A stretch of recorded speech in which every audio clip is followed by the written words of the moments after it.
Дупката прво нема да биде толкава, а второ ние нема да имаме дополнително задолжување по однос на проширувањето на. Значи за оваа година не планирате нови задолжувања? Освен оние кои што се предвидени во првичниот документ од буџетот, оваа година не се планирање. Немаме криза во пензискиот фонд, навремено ќе бидат исплатени сите пензии кои што ги имаме како врски. Тоа брзо правење на уставните измени да биде проследено со заштитна клаузула по можност во уставниот закон. И да избегнеме авторитарни тенденции, би било пожелно да имаме силна, квалитетна опозиција. Мислам најважен е надпреварот со самиот себе, да се погледам пред една година дали во тие 365 дена успев да направам нешто повеќе, да научам нешто повеќе или да успев да придонесам нешто повеќе во знаење во однос на тоа што можев минатата година.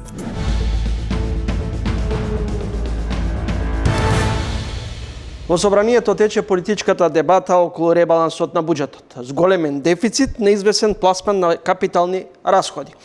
Влегуваме ли во свесен дебаланс во фискалната политика? Поголеми расходи од приходи. Буџетскиот дефицит се зголемува. Престојат нови задолжувања за потребите на државната каса. Фискалниот совет предупредува дека зголемувањето на расходите крие значајни финансиски импликации.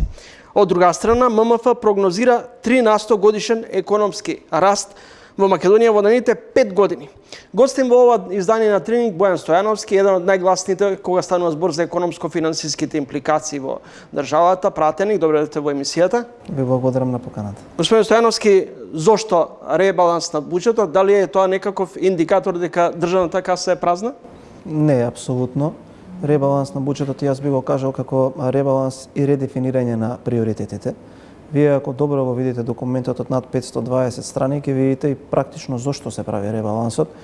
За прв пат во историјата од кога Република Македонија е независна, во ребалансот се покачуваат средствата за капитални проекти за 14%. Ние ја кажавме нашата економска филозофија веќе кога ја составивме владата, дека ќе се базира на 3 работи: реализација на капитални проекти, повисок животен стандард и привлекување на странски директни инвестиции. И ребалансот оди директно во насока на почитување на овие 3 нешта кои што сега ги споменав. Ако државната каса е во добра кондиција, како што велите, зошто има доцнење например на повратот на ДДВ? Зошто се должи, односно се доцни околу субвенциите кои што ги добиваат компаниите во странските компании во зоните? Знаете како, ликвидноста на буџетот може да се гледа и преку расходната, но поважно е приходната страна, особено што го полни буџетот. Вие ако видите дека да се фокусираме на 2 нешта, тоа се царинските давачки кои што ги прибира буџетот, како и даноците, ќе видите дека во даночната наплата ние имаме двоцифрен раст на прибирање на даночни давачки во централниот буџет споредено со претходната година. Значи ете, ако се споредуваме, да се споредуваме ВМРО ДПМН со ВМРО ДПМН, а царинските давачки претходниот месец, тоест месецот претходната година и овој месец оваа година, сега имаме 50 милиони евра плюс, што значи дека приходната страна е сосема повисока, освен кај акцизите, бидејќи знаеме дека бевме во одредена криза. Во однос на вашето прашање, прво, ако ги видите реализацијата на повратот на ДДВ оваа година е повисок од тој кој што е лани, и субвенциите се секако повисоки ако ги видиме кумулативно 2 години, но она кое што е разлика е во методологијата на исплаќање. Ние сакаме добро да ги провериме пред да ги исплатиме, што сметам дека е заштита на државниот интерес, бидејќи во претходниот период во јавност излегуваат многу извештаи од Државниот завод за ревизија, конкретно во текот на денешниот ден излезе за Агенцијата за вработување за 2024 година и планот за вработување, ќе видите вие дека самиот Државен завод за ревизија укажува на многу неправилности. Подобро е ние да знаеме на кого исплаќаме, да нема злоупотреба, бидејќи токму за овие исплаќања од аспект на поврат на ДДВ и така натака има луѓе од претходната власт кои што се обременети со кривични пријави, така да сметам дека треба добро да се провери, па потоа да се исплати. Инаку во овој момент да сумирам, недостигна ниту една уврска и сите оние издатоци кои што се дадени се повисоки за десетици проценти и во овој ребаланс на буџет се предвидуваат повеќе средства за исплата на овие уврски. Каде завршуваат парите од зголемувањето на буџетскиот дефицит? Завршуваат во 4 параметри кои што сметам дека се особено важни. Првото е над 5,8 милиарди денари идат во дофинансирање на одредени проекти. Потоа одиме кон сите оние обврски кои што државата ги има превземено согласно колективните договори, исплаќање на плати. Потоа за поддршка на социјалните категории на граѓани, пензионерите, здравствената заштита, студентите, студентскиот стандард и така натаму. И она кое што е важно и кој што е главен контрибутор на нашето општество, тоа се сите оние обврски кои што државата ги има, кои што идат во насака на прво зголемување на градежништвото, кој што е мултипликатор на растот на нашиот бруто домашен производ, почитување на обврските и сето она кое што значи раст на бруто домашниот производ. Ако ја видите вие нашата економска филозофија во изминатите 7 квартали и растот од 3%, како и она кое што го кажува ММФ, укажува дека нашата економска филозофија е успешна и токму затоа ние сакаме дополнително да го зголемиме бустот кон градежништвото и кон личната и приватната потрошувачка, како и поддршката кон стопанството, бидејќи ако ги видите бројките во Државниот завод за статистика, ќе видите дека овие контрибутори се главни, се драйвер на нашиот економски раст. Со ребалансот растат одливите за капитални расходи, значи ќе се позајмува веројатно за изградба на коридорите 8 и 10, железничката пруга. Но што ако не се постигне динамиката во реализацијата на овие нови капитални инвестиции? Секогаш постои ризик и тоа е некоја хроничен недостаток што го влечеме 35 години, но ако повторно треба да се споредам ВМРО ДПМН со ВМРО ДПМН, односно со претходната година, заклучно со 6-тиот месец ние имаме реализација 55% повисока од таа од претходната година. И ние заклучивме дека треба да им дадеме дополнителен буст и ако видите вие кои капитални проекти ние ги финансираме, да, точно е дека постојат транши за коридорите 8 и 10D, но исто така имаме 740 милиони денари повеќе за железничка инфраструктура, како и програмата АА на општините, односно сите под еднакво министерства ја имаат покачено, бидејќи сакаме да финансираме проекти кои што ќе се имплементираат во општините, но исто така јас тука би споменал три важни работи кои што се многу важни. Министерството за животна средина за реализација на капитални инвестиции добива 54% повеќе, Министерството за образование добива 245% повеќе комбинирано за реализација на реконструкцијата на студентските и ученичките домови и она кое што е вака прилично важно, Министерството за транспорт добива дополнително засилување од аспект на реализација на инфраструктурни проекти и секако да не го испушта Министерството за здравство. 300 милиони денари повеќе за реконструкција на установи кои што го обременуваат, односно кои што го регулираат јавното здравство. Така да нашата економска филозофија, како што кажав, е таа. Градежништвото е пораснато за годишно ниво за 7,2%, нискоградбата за над 20% и сметаме дека таа е добра стратегија за ние да продолжиме со економскиот раст. Дали со обидите, иако подолг период не сме виделе зголемување на платите и пензиите, но дали преку вакви социјални трансфери всушност го купувате социјалниот мир? Па не би кажал дека го купуваме социјалниот мир, туку одиме во насока на она кое што ни е и првична цел на стартот, да го подигнеме животниот стандард. Инаку во ребалансот има обезбедено средства и за повисоки плати и за повисоки пензии. Знаете дека законот детерминира да во септември имаме уште едно покачување на пензиите, додека имаме склучено колективни договори со 99% од државната управа и тоа едноставно бара од нас да одвоиме дополнителни средства во насока на исплаќање на плати. Чинам дека над 1,3 милиарди денари имаме повеќе во ставката плати во буџетот, така да граѓаните од аспект на она кое што е државна управа или обврски од државата према нив треба да бидат сигурни, додека тоа кај приватниот сектор го решаваме на сосема друг начин, тоа е преку поддршка и преку меки кредити. Министерството за финансии излезе со соопштение дека отприлика мислам дека претходните 2 дена над 136 милиони денари дополнително пласираше кон стопанството, што укажува на тоа и кредитната активност, но и растот на индустријата, особено на преработвачката, оди во насока на подобрување на стандардот и на вработените. Сметате дека македонските граѓани имаат добар животен стандард? Не сметам дека имаат добар животен стандард, но исто така сметам дека е подобро тоа што беше пред 2 години. Сметам дека суштината на политиката мене ме интересира економијата и ова на сите сум им го зборувал. Исклучиво го гледам преку подобрување на животниот стандард на граѓаните и само тоа ме интересира и сметам дека секој политичар треба да... Од кој аспект сметате дека е подобрен животниот стандард? Во секој. Прво во организацијски аспект на општенството, а второ ако ги гледаме бројките кои што ги има Државниот завод за статистика, пензијата е покачена во просек за 32%, 338.000 пензионери добија 7.000 денари плюс на своите пензии. Просечната нето исплатена плата согласно Државниот завод за статистика е зголемена за 8,2% или 8.000 денари.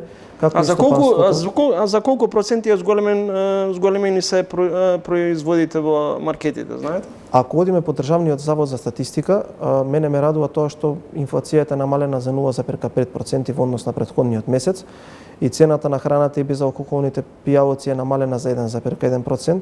Тоа е нешто кое што се случува на светско ниво, и ние не сме исклучок.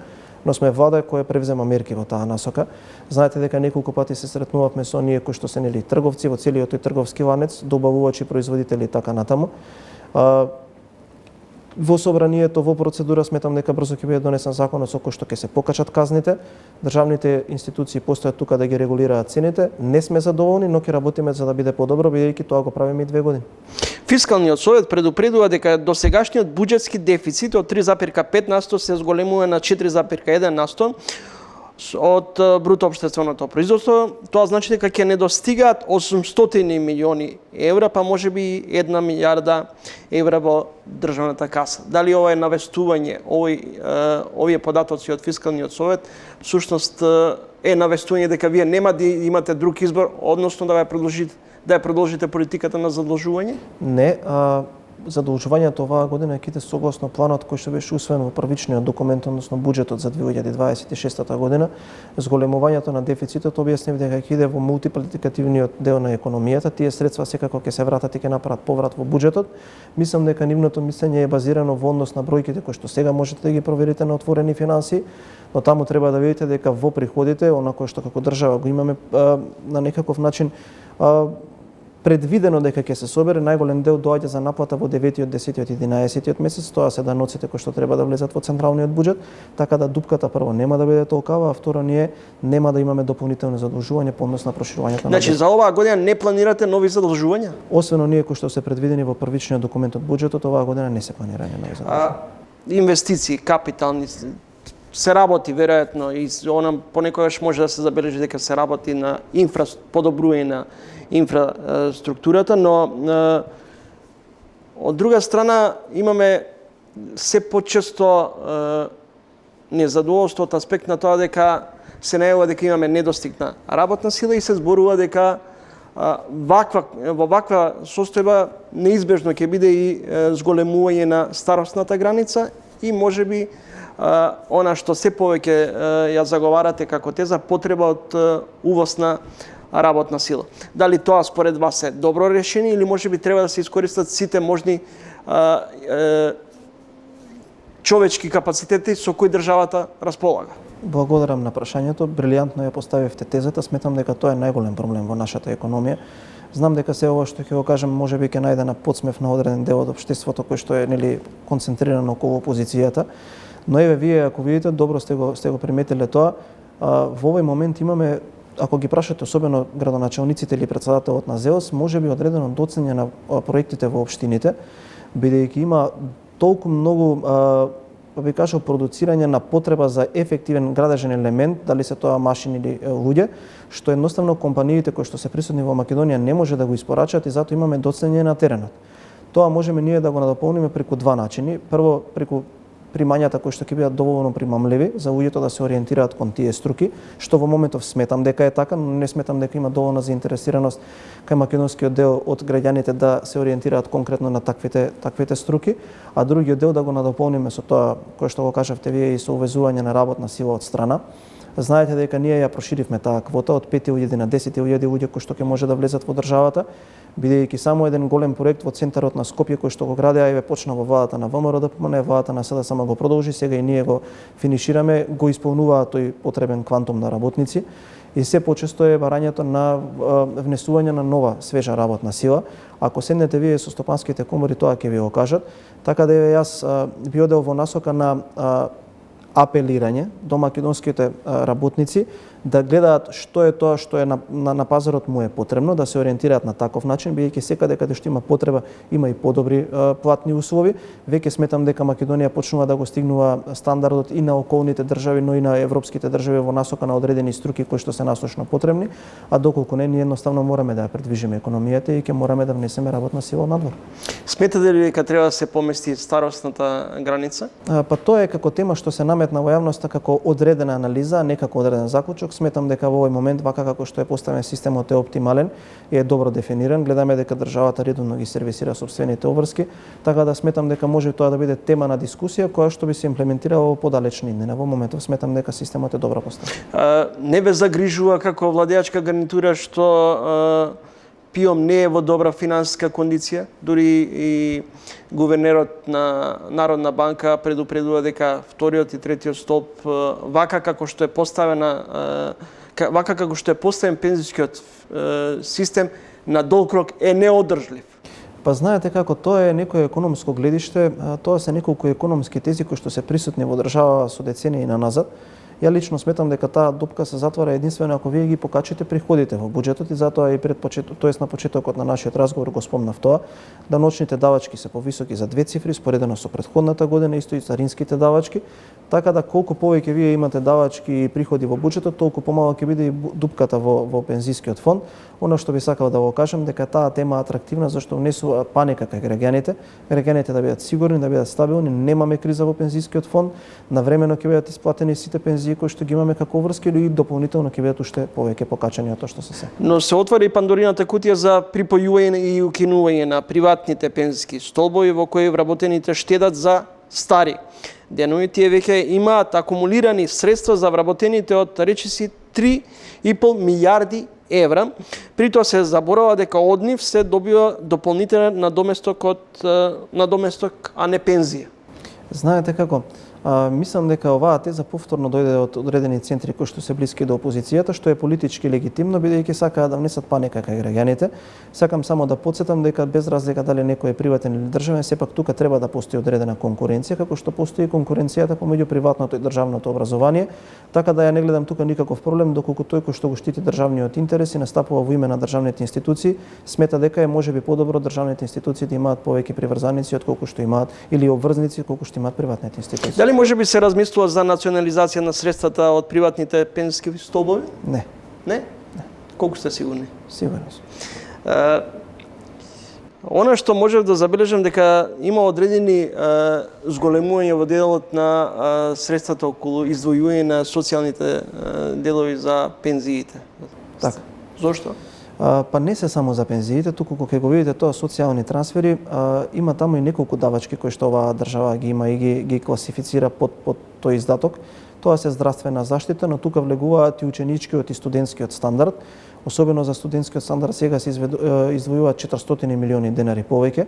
Така да сметам дека во оваа насока сите издатоци по основ кој што државата ги има кон граѓаните се покачени и се предвидуваат средства да се исплатат. Мислам дека тука треба да направиме нешто што со години наназад го заговараме. Еве јас ќе ја превземам врската тоа да го потенцирам и инициирам да биде што е можно побрзо. Сметам дека на централниот буџет му треба дополнително расчленување бидејќи ставките се преопшти. Сметам дека е добро за граѓаните, за јавноста во насока на транспарентноста да ги расчленуваме дополнително овие ставки за да можат граѓаните да знаат зашто се издвојуваат средства дополнително. Следите ден гостин во емисијата Бојан Стојановски, пратеник од ВМРО ДПМН. Господин Стојановски, што ако не се донесе новиот изборен законник? Па би имале проблем во насока на тоа дека нема да реализираме 10 од 10 врски кои што ги имаме. Јас учествував последниве 2 работни средби заради отсуството на координаторот Мицевски. Нашиот модел кој што го понудивме го знаете. Сметам дека треба да најдеме на разбирање. Еве видов вчера дека една опозицијска политичка партија ќе ги собере дел од партиите од опозицијата за да направат еден текст кој што ќе го достават до нас. Сметам дека како држава веќе сме доволно зрели да немаме ваков проблем и за ваков закон и се надевам дека ќе биде донесен. Колку бидејќи инсистирате и диаспората да има можност да гласа, колку нашите кои живеат надвор од границите на државата учествуваат во годишниот БДП, знаете? Многу сериозна сума.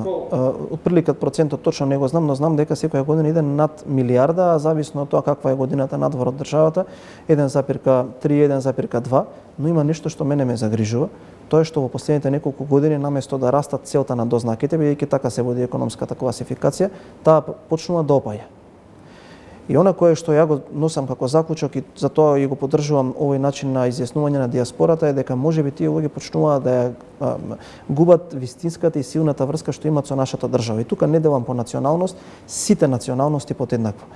И тоа е нешто кое што сметам дека во насока ќе ги засили врските со нивната држава за да можат тие луѓе да продолжат да не поддржуваат на начин на кој што не поддржувале изминатите години.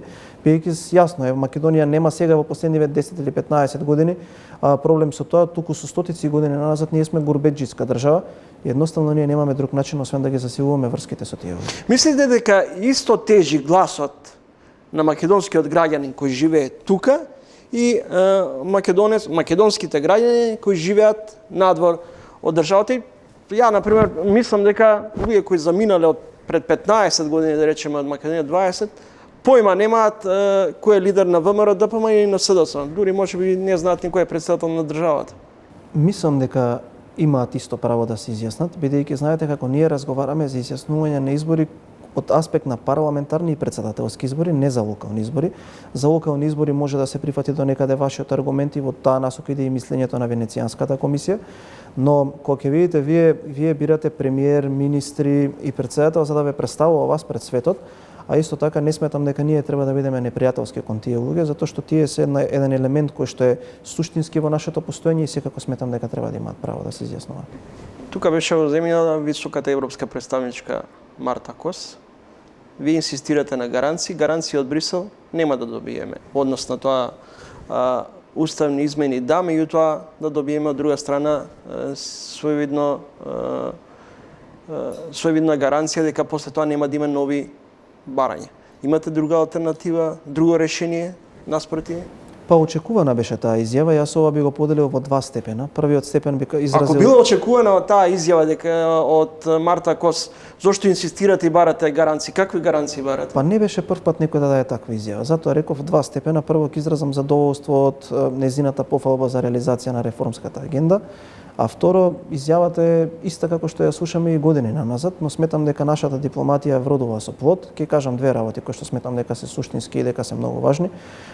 Се повеќе министри или представници на земјите членки на Европската унија кои што доаѓаат во државата укажуваат на тоа дека Европската комисија едноставно мора да најде некаков модул и модел да ја укаже на Република Македонија дека ова ќе биде последна отстапка, а втората работа е дека ќе го споменам самитот во Тиват, каде што канцеларот Мерц и председателот Макрон можеби заговараат нов модел за кој што сметам дека е во насока на кој што се наши аргументи, така да сметам дека ова не треба да биде трка на 100 метри спринт, туку ова е маратон кој што на крајот ние со нашата мудра дипломатија ќе успееме да го добиеме. Колку би траел тој маратон? Колку што е потребно, заради тоа што националното достоинство нема цена.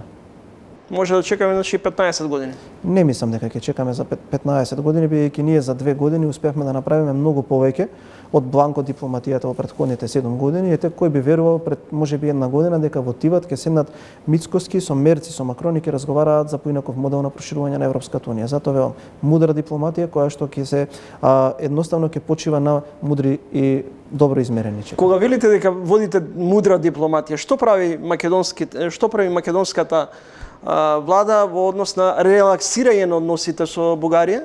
Па мислам дека тука не е проблем македонската влада, ниту македонските политичари. Тука е проблем тоа кое што го гледаме ние од другата страна, бидејќи простете ми, ова е мое лично мислење кое што слободно ќе го изразам. Не сметам дека е достоинствено и пристојно за земја членка на Европска унија да има онакви ставови према нејзиниот сосед. Ја онакво нешто немам видено до сега. Ако сме ние обединети во различностите, тогаш многу често Европската унија треба да се запраша какви ставови застапуваат нејзините членки внатре во нејзиниот сојуз. Ова кое што тие политичари го изразуваат према нашата држава е во најмала рака шовинистички, па да не се изразам некако посилно, бидејќи таа држава па во одреден дел од нејзината историја има и искуство со ваквото представување на ставовите, на кои што на крајот ние сме биле победници во однос на таа битка, како што ќе бидеме и во оваа. Сметате дека за време на мандатот на ВМРО ДПМН до одржувањето на редовните парламентарни избори, освен ако нема предвремени, ќе го отворите барем првото поглавје со Брисел?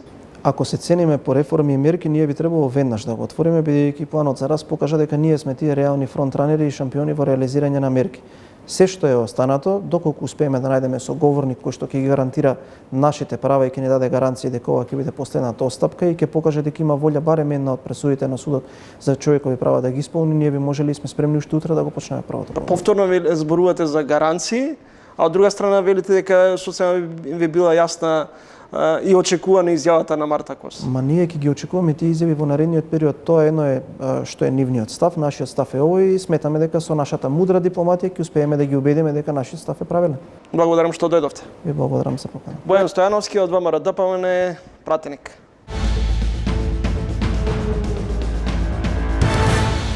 Воглавном академскиот пат е полн со неуспеси и одбивања и од време на време со по некој успех.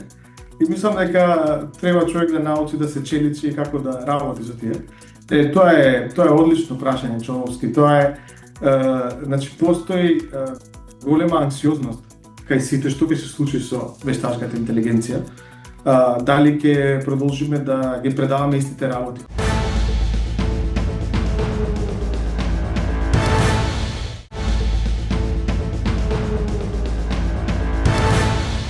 Следите три линка во продолжение. Македонец меѓу данската научна елита. Професор доктор Петар Поповски избран е за член на Кралската академија на науките и книжевноста. Поповски е меѓу 30 нови членови кои годинава се приклучуваат на академијата, чија мисија е да зајакне научната дејност и незиното влијание врз општеството.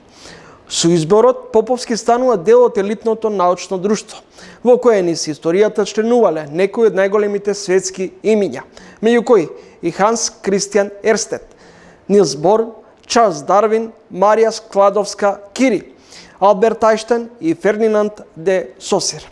Професорот Поповски е меѓународно признат истражувач во областа на теоријата на комуникации, бежичните комуникации и мрежни информацијски теории и квантните комуникации.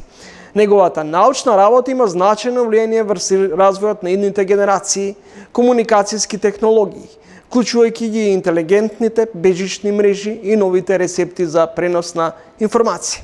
Професорот Петар Поповски од Универзитетот во Олборг дипломирал и магистрирал на Електротехничкиот факултет во Скопје, а докторирал на Универзитетот во Олборг во областа на бежичните комуникации. Денес е еден од најреномираните светски експерти во областа на комуникацијските технологии и бежичните мрежи. Тој е визитинг професор на Универзитетот во Бремен и тука во ФЕИД во Скопје. Активно е вклучен и во развојот на идните 6G технологии преку научните и индустријски проекти во Скандинавија и Европа. Со професор доктор Петар Поповски разговарам токму околу најновата негова улога, поточно признанието да биде дел од Данската академија. Кои беа предусловите тој да биде дел од новиот тим 30 нови членови на Данската академија на науки и книжевност? Данската академија има долга традиција, 300 години и повеќе, и например надворешни членови биле еминентни луѓе као Чарлс Дарвин или Алберт Ајнштајн или Марија Кири, а Нилс Бор бил претседател на академијата. И генерално тие биле насочени према природни науки, значи науките кои или општествени науки, меѓутоа науки кои што се сметаат за фундаментални, а јас сум сепак во инженерските науки. Меѓутоа, од последниве години започна и прием на членови во инженерските науки, затоа што исто се подразбира дека и тие може да направат фундаментални придонеси. Така, например, луѓе од енергетика, јас сум од теорија на комуникации и информации.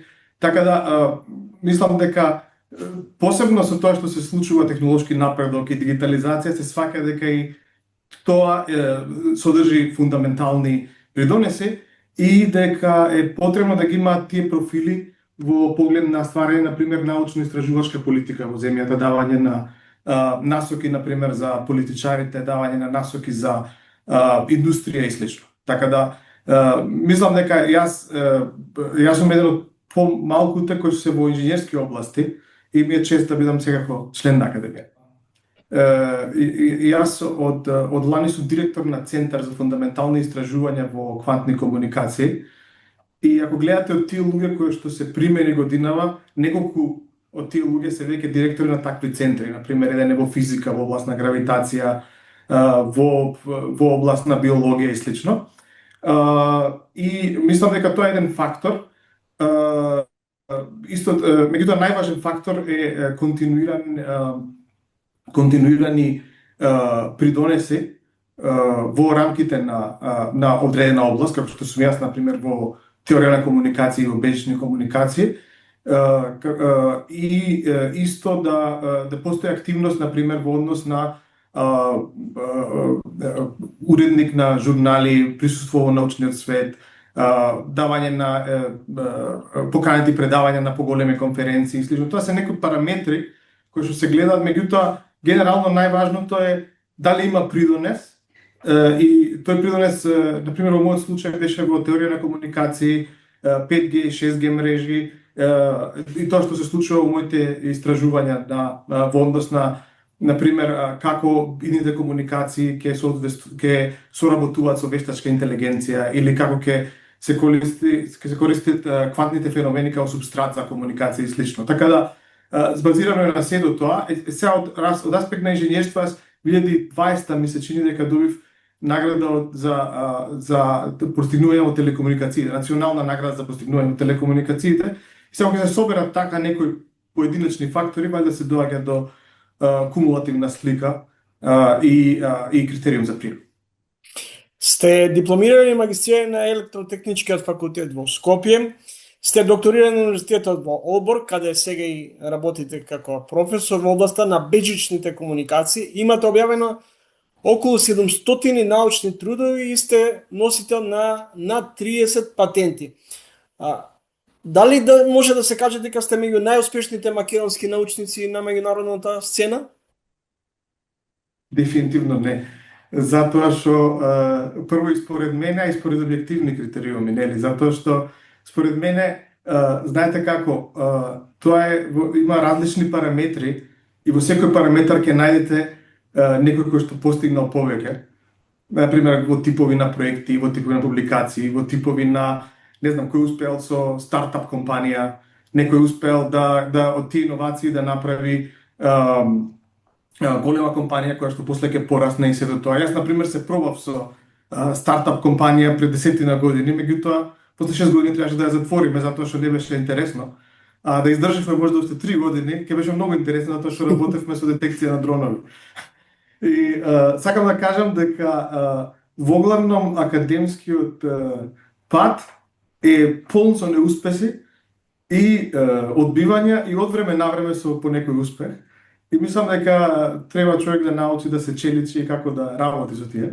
Така да е многу тешко да се каже најуспешен според мои критериуми и според објективни. Мислам, не е дека се некои институции мерат кои се наши најуспешни научници па да доделуваат признание или така да во ниеден случај не мислам дека е така. Мислам најважен е надпреварот со самиот себе, да се погледам пред една година дали во тие 365 дена успев да направам нешто повеќе, да научам нешто повеќе или да уште можам да придонесам нешто повеќе во знаење во однос на тоа што можев минатата година. Дали ова признание за член на Данската академија всушност е потврда дека нашите македонските научници се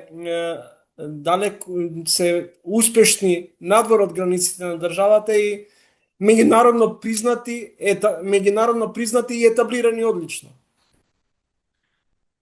Во некој случај признание за таа едукација која што сме ја добиле на додипломски и магистерски во Македонија, затоа што сепак научната кариера ја направив надвор тука во надвор Македонија. Мислам дека знаете како дистрибуцијата на луѓе кои што може да придонесат е веројатно секаде иста, во секоја земја следи некоја распределба и не е веројатно ништо посебно да е човек од една или од друга земја во тоа дека е поуспешен од другите. Мислам дека главната работа е дали се дава можност да се работи во некоја област, дали се има пристап до да речам уреди, до системи, дали системот е кондуктивен за луѓе кои што сакаат да придонесуваат кон наука. Знаете, некогаш на пример може да биде дека не се дава доволно голема слобода за истражување, човек се фокусира на пократкорочни проекти, соработка со индустрија, да речам иновации со индустрија или па се фокусира на образование. Јас не викам дека тоа е лошо. Јас бев во мојот случај јас ми се чини дека бев среќен што во додипломските студии на електротехнички факултет да добивме неверојатна добра основа и повеќе малте некако научници отколку како инженери. И после тоа системот, да речам, надвор и тоа што работев беше можда погоден, кондуктивен за тие идеи кои што ги имав. И сега кога човек се ориентира во насока на тоа дека треба сам да предлага проекти, сам да ги речам, проба да ги формулира проблемите и слично. Знаете како овде во Скандинавија, мислам дека и во Шведска е исто, и во Финска, значи професорската позиција е и на редовен професор, како што сум јас, дури како на шеф на катедра, е без ограничување, исто, значи можеме да кажеме перманентна, меѓутоа е зависна од финансиите на самиот институт, од самиот факултет и слично, така да се случило на факултети на кои што не финансиската состојба не била добра врз база на дворешни проекти и слично, да фактички го изгубат работа и редовни професори. Затоа постои да речам, постојана свесност за тоа дека треба да се носат екстерни проекти и дека врз база и најлесен начин да ги реализира човек своите идеи е да формулира, предложи свој проект и донесе пари за тоа. Тоа го викам и на моите докторанти и на моите постдокови, дека треба да научат кога ќе се осамостојат од мојата група, сами да го формулираат, сами да се финансираат, и мислам дека тоа е малте не работи како стартап компанија, би рекол. Живеете и работите во Данска, визитинг професор сте во Бремен, визитинг професор сте на ФЕИТ во Скопје. Што носи новата технологија? Што ги учите младите генерации во ситуација кога се повеќе и се поприсутна е вештачката интелигенција?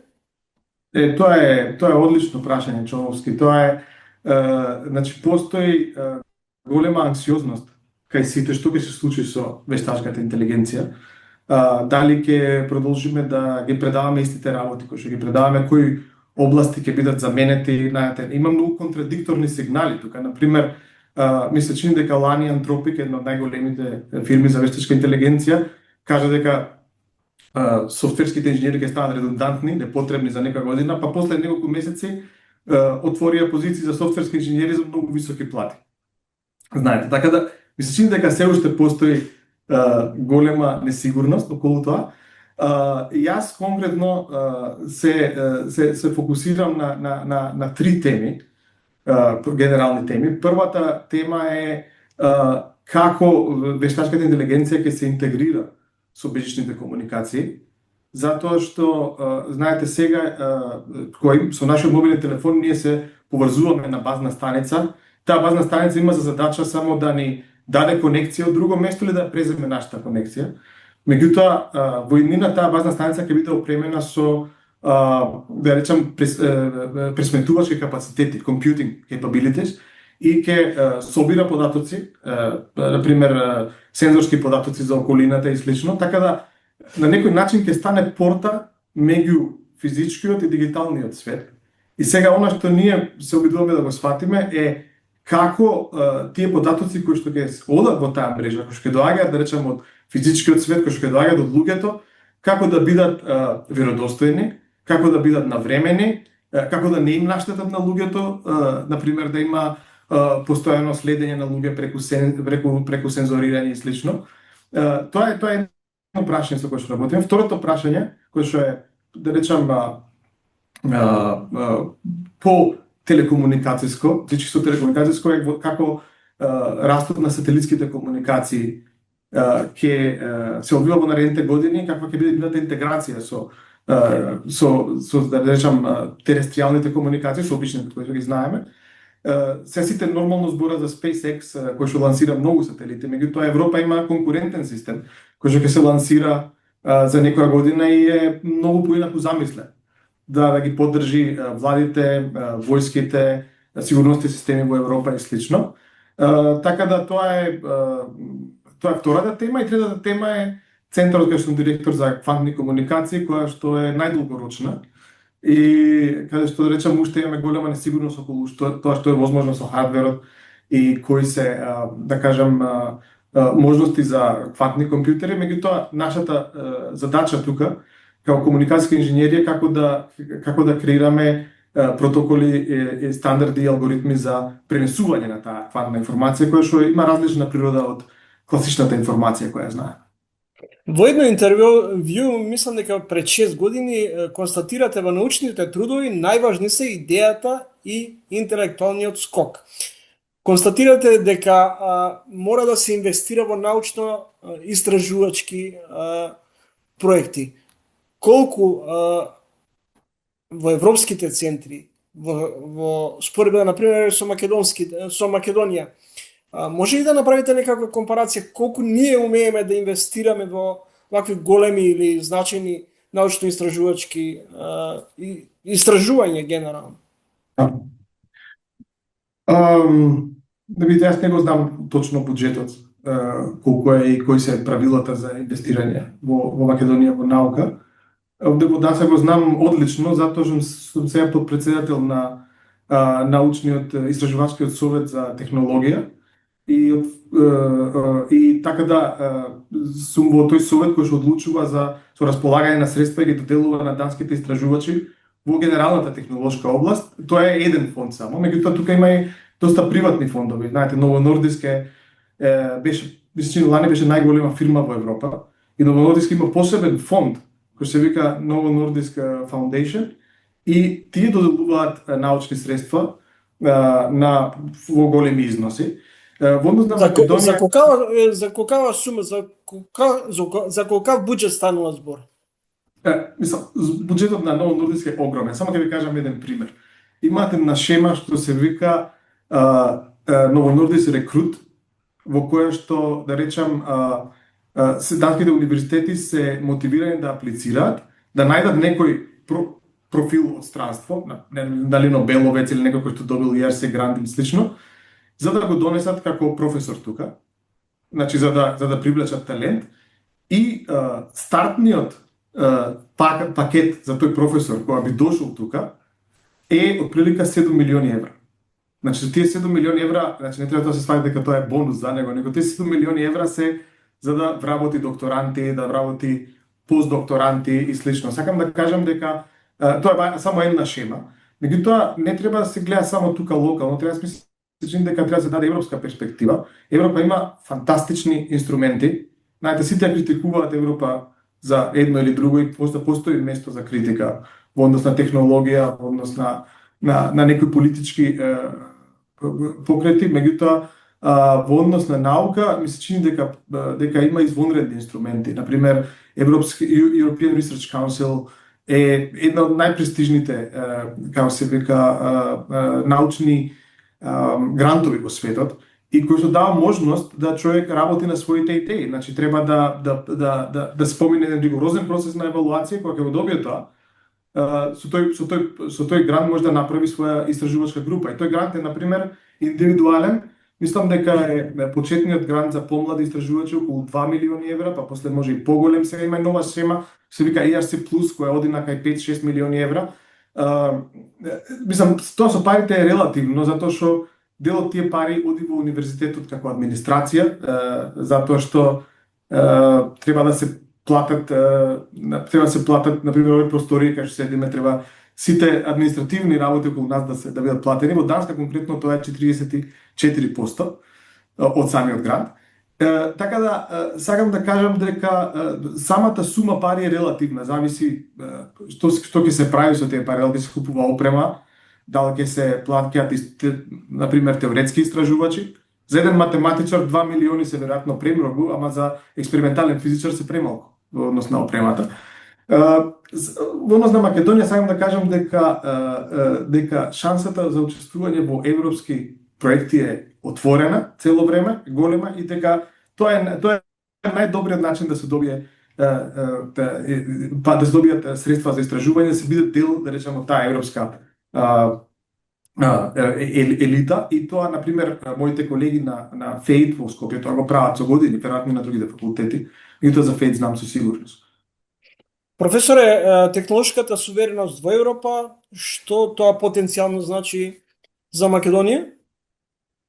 Значи, многу се зборува за технолошка сувереност, затоа што се дојде до разбирање дека тие работи кои што ги земеме за дадени, например, пристап до социјални мрежи, пристап до имејл, пристап до конективност, дека не е баш така, знаете. Мислам, тука може да се подсетиме на приказната за Ивица и Марица, кај што им дава, дека што добиваат колачиња за без пари, и за на крај да видат која е цената на тие колачиња. Така се кај нас може да замислиме дека луѓето имаат бесплатен пристап до Инстаграм, бесплатен пристап до Фејсбук, бесплатен пристап до некои од тие агенти за вештачка интелигенција и секогаш човек треба да се праша која е цената на тоа. Сега во Европа се појави разбирање дека тие колачиња на луѓето кои живеат во Европа ги продава некој друг.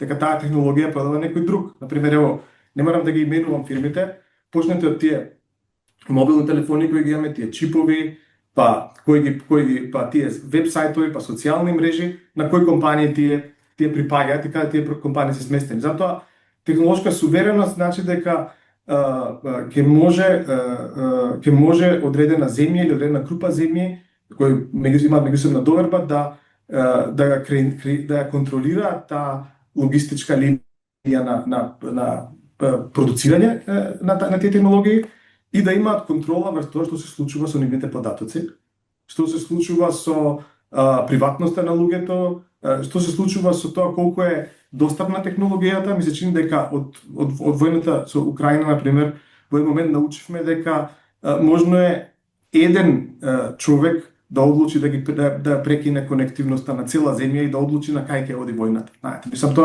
тоа не се случувало премногу често, да речам, во историјата. И затоа сега постои во Европа голема тенденција да се идентификуваат кои се тие технологии каде што ќе треба да се оди да се истражува, да се продуцираат тие технологии и да се направи, да речем, суверена инфраструктура. Например, во производството на чипови постојат три клучни компании во светот. Едната е тајванската TSMC, која ги прави чиповите, има фирми од Америка кои прават софтверот за продуцирање на чипови, за проекција на чипови. Меѓутоа има една европска фирма од Холандија, ASML, која што ги прави машините за само продуцирање на чипови. Тоа е една од највисоките технологии која постои во светот и таа е баш лоцирана и да речем креирана во Европа. И сега поентата е како европски производители на чип ќе ја искористат таа да одат понатаму. И друга тенденција е дека се гледа голема соработка меѓу европските земји. Например, овде во северот има голема соработка меѓу Данска, Шведска, Норвешка, Финска и дека почнуваат најте проекти на различни теми меѓу тие земји, плюс на европските проекти. Мислам дека она што во Македонија е битно тука е да проба да ги види можностите во таквите проекти и соработка со соседите, затоа што мислам дека има извонредни истражувачи и инженери и компании во сите наши соседи околу нас, само треба да се види, да се веројатно да се биде креативен, понекогаш да се смени темата од тековните теми. Знаете, например, ево сега многу се исполнува, многу полни темата со Бугарија. Не знам, може некој да размислува дека историска комисија пред неколку години се договори дека Самуил е заеднички лик од историјата. Исто како што во Скандинавија се лансираше пред 20-30 години Bluetooth, кој што бил фактички дански крал, кој што го донесло христијанството во Данска, и Bluetooth технологија креирана во Шведска, Данска, Финска и Норвешка, па после тоа проширена по цел свет. Може да се направи, не знам, да се лансира балкански сателит или дрон кој што ќе носи име на некој крал за кој што се уште се дискутира чие минато бил. Чисто како спекулација сакам да кажам дека една работа е да се слават луѓето од минатото и да се расправат луѓето кому му припаѓа, друга работа се искориста како инспирација да се направи нешто добро денес. Ви благодарам за издвоеното време и за интервјуто. Ви благодарам.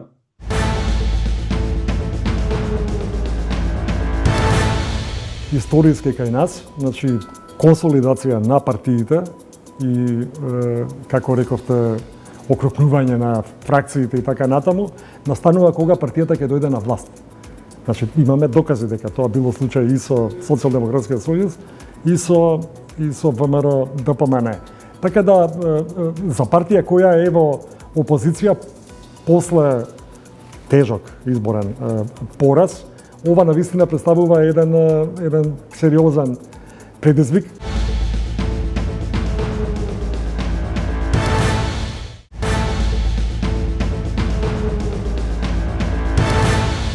Вечерашниот соговорник е архитект, политиколог, граѓански активист. Добре за Тони Поповски. Добро ве најдов, благодарам на поканата. Недела во Македонија беше Марта Кос, високата европска представничка. Прашањето ми е многу едноставно. За гарантирана или за бетонирана европска перспектива гледате за Македонија? Добро, двете категории се да речам нагласени. Значи, тешко е да кажеме и за бетонирана и за цементирана. Мислам дека на ова прашање треба да му се пристапи повеќе од аспект колку овој процес е стратешки значаен. Значи, за Македонија, но истовремено и за Европската Унија, имајќи во предвид дека кајна таа стратешка определба е декларирана јавно од лидерите на најголемите политички партии. Јавноста кај нас, преку анкетните истражувања, се стекнуваме со сознание дека близу 70% од избирачите или граѓаните, значи, сметаат дека зачленувањето на Македонија во Европската Унија е од стратешко значење и истовремено и од правец на ЕУ кон нас имаме политички изјави, вклучувајќи на Марта Кос, дека нашиот прием во Европската Унија заедно со другите држави кандидати од Западниот Балкан не е некаква стратешка определба. Дали сметате дека водиме проевропска политика како држава? Па ако судиме по спроведувањето на реформската агенда, која беше наградена со цирка 65 милиони евра, ако не грешам, за постигнатите резултати. Значи, ова е некаков индикатор дека сепак водиме европска политика, иако знаеме дека имаме еден сериозен предизвик поврзан со уставните измени, кои предизвикува висок степен на загриженост. Дали добро ги читаме пораките од Брисел или си ги толкуваме онака како што нам ни одговара и си ги прилагодуваме за македонски потреби? Сметате ли дека оваа политика која водиме кон Бугарија, кон соседите, на меѓународен план дипломатијата која водиме ќе даде со плод, ќе вроди со плод? Видете, значи, вие и вашите гледачи, треба да направиме сите заедно една разлика помеѓу пораките и оно што вистински се случува на планот на проширувањето, бидејќи има една нова динамика во Брисел. Значи, не толку во контекст на дефинирањето на овој процес како безбедносно прашање и геополитичко прашање. Значи, тоа е една нова дефиниција, но сепак беше поврзана со руската агресија врз Украина. За жал помина голем број на години од тој конфликт, но има една нова динамика која би сакал, ако ми дозволите накусо да се осврнем. Значи, од самитот на Европската Унија и Западниот Балкан во Тиват, па до денес, значи, има серија на policy papers или документи со политички предлози кои се на маса. Значи, во рамки на Европската Унија, не само на маса на Европската комисија, туку и во телото кое одлучува. Тоа е Европскиот совет на шефови на држави и влади. Значи, го имате писмото на Мерц, го имате француско-германскиот предлог. Понатаму тој се доелаборираше со француско-германски и предлог на државите од Бенелукс. За да сега, од една седмица предходно, имаме и повеќе информации за еден композитен предлог на Европската комисија, чиј представник е Марта Кос. Значи, сите овие предлози некако заеднички именител е дека упатуваат на потребата, значи, да се овозможи поголема динамика или ефикасност во процесот на проширувањето. Господин Поповски, колку стратегијата на чекање и категорично не за уставни промени без гаранции и без нови условувања може да не доведе до отворање на вратите во ЕУ? Значи, поимот чекање, мислам дека треба да го расчлениме на начин што ние не можеме да избегнеме да не ги почекаме, значи, овие политички одлуки на Европскиот совет на шефови и држави и влади, кои би требало да се случат оваа есен или кон крајот на годината. А се поврзани со овие политички предлози за кои укажав. Значи, за некои аспекти од овој процес, на кои ние како држава немаме влијание, а тоа се политичките одлуки на Европскиот совет, ние неминовно треба да почекаме. Тука вистинското е прашање, додека чекаме на политичка одлука од Европскиот совет, што би требало или дали нешто би требало да правиме. Во таа смисла, некоја моја препорака е да бидеме проактивни, значи да се подготвуваме. Контекстот не е само поврзан со уставната измена и нашите односи со Бугарија, туку е поврзан и со потребата при евентуален пробив во европските интеграции да бидеме подготвени да ги искористиме тие нови најавени придобивки. Еве само да потсетам дека за оние држави кои напредуваат, значи во овие политички документи веќе забележуваме награди во смисла на олеснет пристап кон европскиот пазар.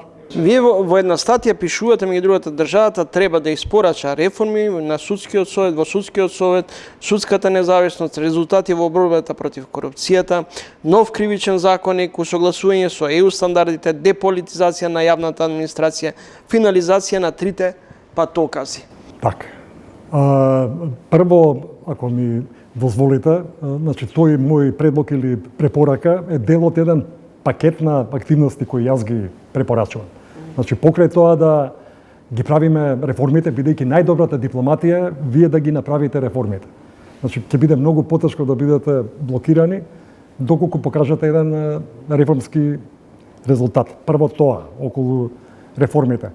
Понатаму, она што јас го предлагам е пакет од мерки, кој вклучува и водење на еден инклузивен процес, кој би кулминирал во нашето собрание, на начин што би се постигнал национален консензус да се побара од Европскиот совет на шефови и држави и влади да се донесат политички заклучоци, значи да не се менува рамката, туку да се донесат политички заклучоци кои би обесхрабриле, да речам, блокирање на држави кандидати од страна на држави членки за прашања кои се билатерални или пак се надвор од Копенхашките критериуми и правото на ЕУ.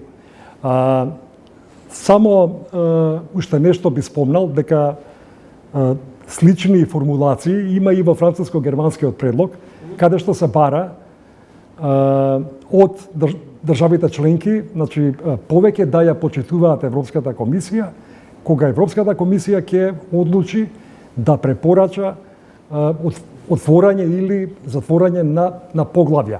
И сето ова најмногу поради геополитичкиот момент. Значи, геополитичкиот момент да биде приоритетен наспроти, да речам, некакви национални интереси на државите членки на Европската Унија во овој процес на проширување.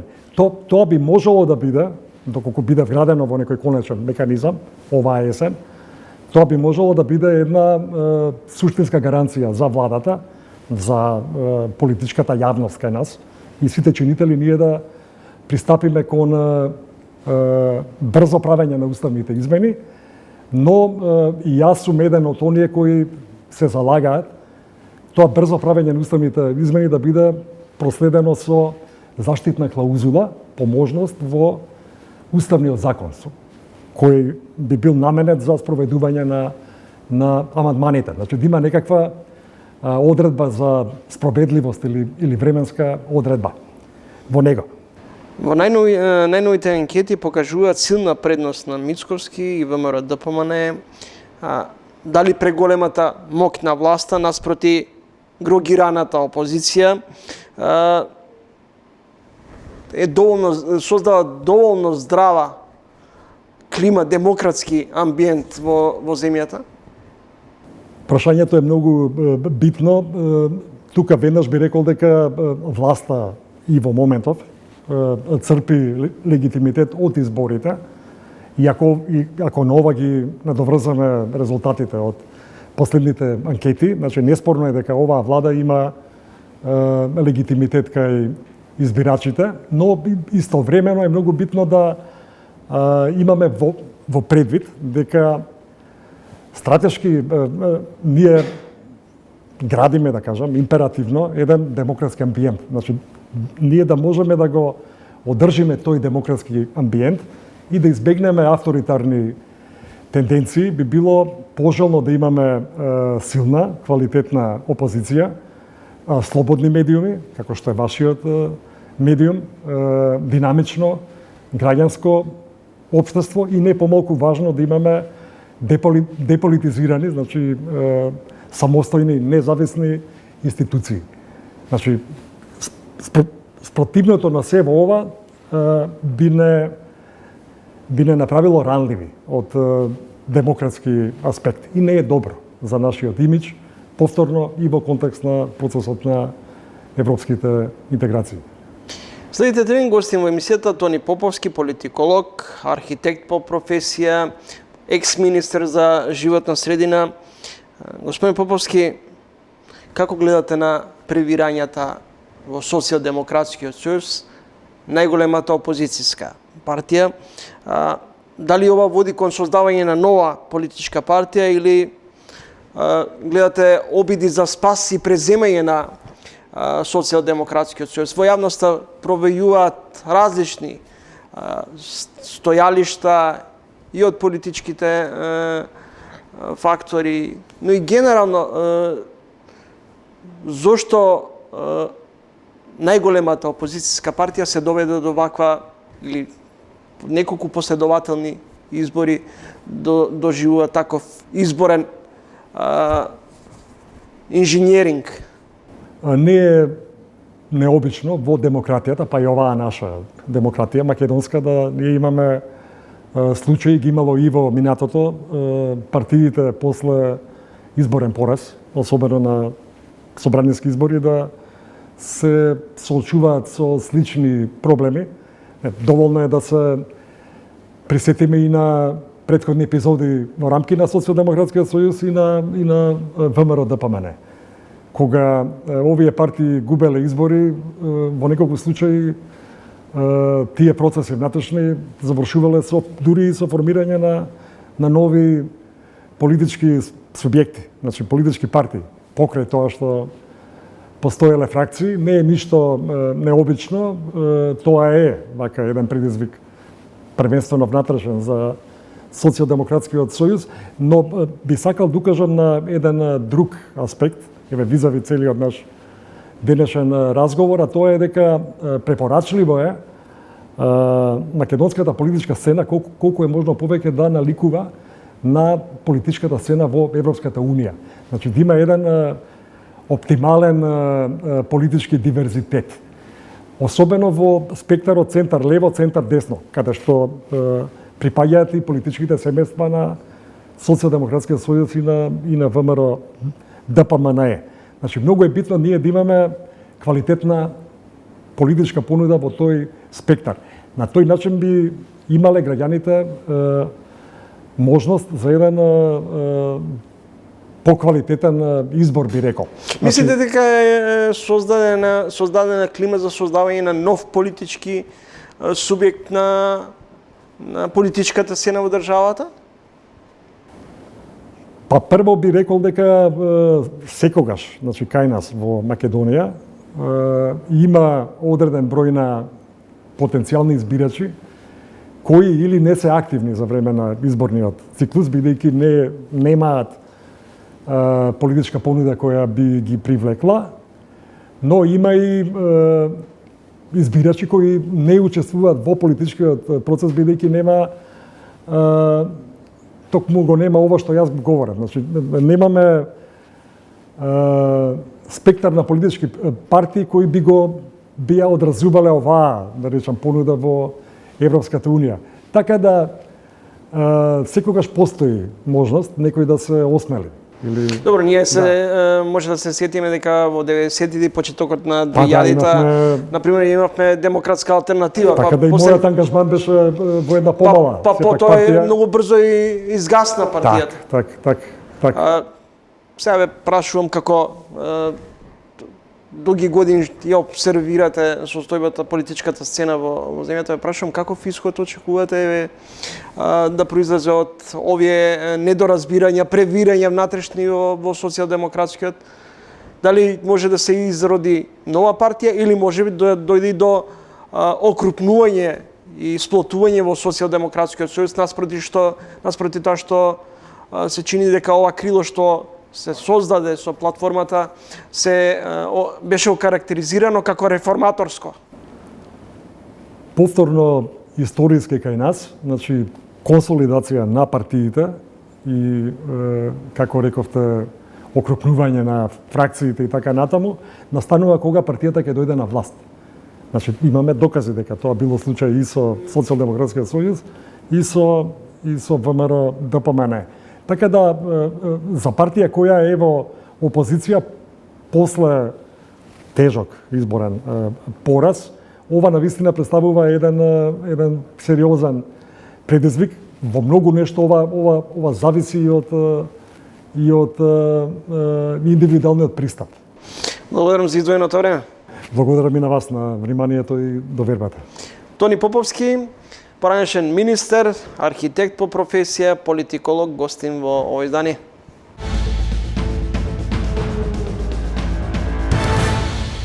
На крајот од ова издание на Трилинг, наскоро, подошно идниот месец стартува изградбата на автопатот Скопје-Блаце. После подолг период, македонска градежна компанија ќе учествува во изградбата на овој автопат. Договорот меѓу владата и ЕБОР е потпишан, а градежната компанија Гранит ќе учествува и ќе го гради овој автопат, кој е во должина од 10,5 километри. Изградбата се очекува да заврши во рок од 4 години. Во ова студио неодамна беше еден од менаџерите на градежната компанија Гранит, кој воедно е и еден од претседател на Сдруженијето на градежници Андреа Серафимовски. Еве дел од разговорот со него. Значи, потенцијалот наш е докажан и покажан на сите оние проекти во историјата што сме ги градели, не мора во подалечната, може и во публиската историја, така да македонска фирма, поготово референтна, и што работела во странство, и што работела во дома, никогаш не изгубила референца на одреден проект заради капацитетот што го прикажува или потенцијалот што го имала. Јас рачунам дека потенцијалите се неискористени во Македонија, дека баш со вакви проекти големи инфраструктурни, кои што ќе бидат вклучени нашите домашни компании како двигатели на развојот, ќе се создадат капацитетите кои се потребни за да можеме не само да се работиме она што е потребно на државата тука, него да излеземе и на странските пазари и да почнеме да влеваме странски девизи на нашиот пазар, а не да одлеваме наши пари во странски економии со доделување на тендери на странски компании. Имате ли обезбедени работници? За работници немаме никаков проблем, за сета она технологија што се бара во проектот. Фирмата е спремна, така да не гледаме никаква пречка да почнеме сега да го работиме и со успех да го работиме.